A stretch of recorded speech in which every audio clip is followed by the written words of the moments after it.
بسم اللہ الرحمن الرحیم۔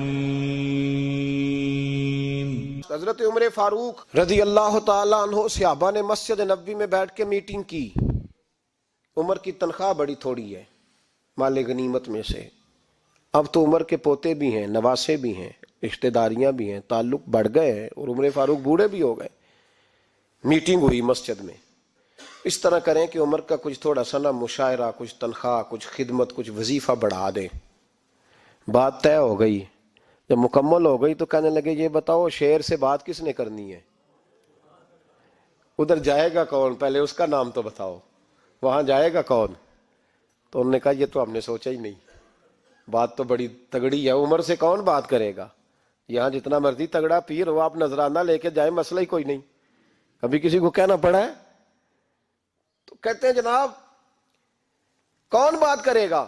تو ایک صحابی کہنے لگے کہ حضرت عمر رضی اللہ تعالیٰ عنہ کی جو صاحبزادی ہیں نا، حضرت حفصہ رضی اللہ تعالیٰ عنہ، وہ ام المومنین بھی ہیں، حضور علیہ السلام کی زوجہ ہیں، مومنوں کی ماں ہیں، ان سے کہتے ہیں، اور ان کے والد بھی ہیں۔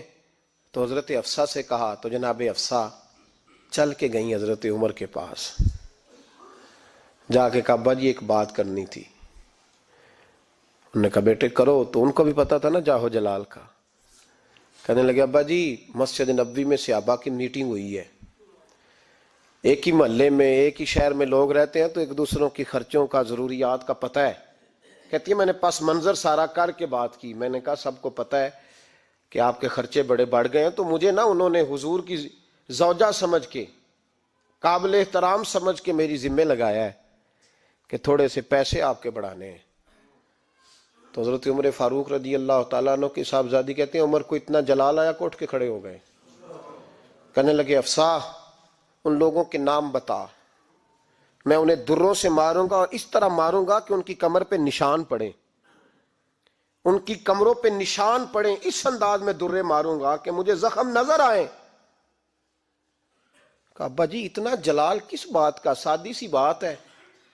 تو سیدنا عمر فاروق رو پڑے، کہنے لگے سادی سی بات ہے، میرے لیے مسجد نبوی میں بیٹھ کے میٹنگ ہوتی رہی کہ عمر کو دولت دینی ہے، لوگوں نے یہ مجھے سمجھ لیا ہے، مسجد نبوی میں بیٹھ کر میرے لیے یہ میٹنگ ہوتی رہی کہ عمر کو پیسے دینے ہیں، اس کو دولت کے ساتھ ہم نے نواز رہے، مسجد نبوی میں میرے لیے کس کو یہ جرت ہوئی؟ فرمائے حفصہ کاش کہ تو میرے پاس پیغام لے کے نہ آتی، کوئی اور آتا اور پھر میں اسے دروں سے مارتا۔ حضرت حفصہ کہتی ہیں میں خاموش ہوئی تو میری طرف دیکھ کے فرمانے لگے بتا نا، تو نبی پاک کے گھر میں رہتی تھی، میرے مصطفیٰ کا طریقہ کیا تھا؟ کرنا بات اس طریقے پہ میرے ساتھ گفتگو کر۔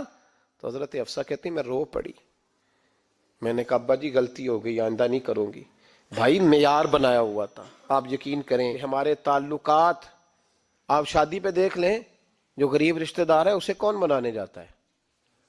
لیکن ساری برادری کٹھی اس کے دروازے پہ بیٹھی ہے، جس نے آنا ہے تو کچھ لے کے آنا ہے، ہر چیز دولت میں تلے گی، معیار ہی دولت بن گیا ہے، مقصود ہی دولت بن گیا ہے۔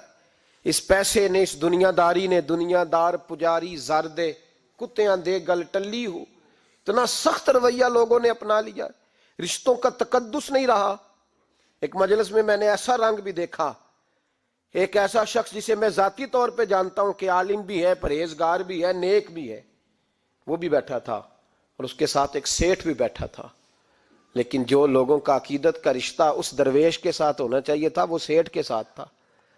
تو میں غور کر رہا تھا کہ یار قوم کا ذہن کس طرح کا ہو گیا، صرف اس کے ہاتھ میں پیسے، صرف دولت مند ہے، اس آدمی کی درویشی بھی گئی، علم بھی گیا، تقوی بھی گیا، صرف پیسے نہیں ہے اس کے پاس تو وہ کونے میں لگا ہوا ہے، اور اس سے لوگ بچ بچ کے سلام۔ اور میں کہا کرتا ہوں عقیدت کا پتہ چلتا ہی تب ہے جب اجتماع ہوتا ہے، اکیلے درویش بیٹھے ہیں تو سب جھک کے سلام لیتے ہیں، اور جب وہ 2 MNA کے بیچ، 3 MPA کے بیچ، 5-7 سیٹھوں کے بیچ بیٹھے گا پھر تیری عقیدت کا پتہ چلے گا، پھر پتہ چلے گا تیرا اللہ کے بندے سے رشتہ کس طرح کا ہے اور دولت کے بندے کے ساتھ رشتہ کس طرح کا۔ ہمارے رویوں کے اندر یہ فرق ہے کہ ہم اس وقت آدمی کو تولتے ہیں کہ اس کے پاس دولت کس طرح کی ہے،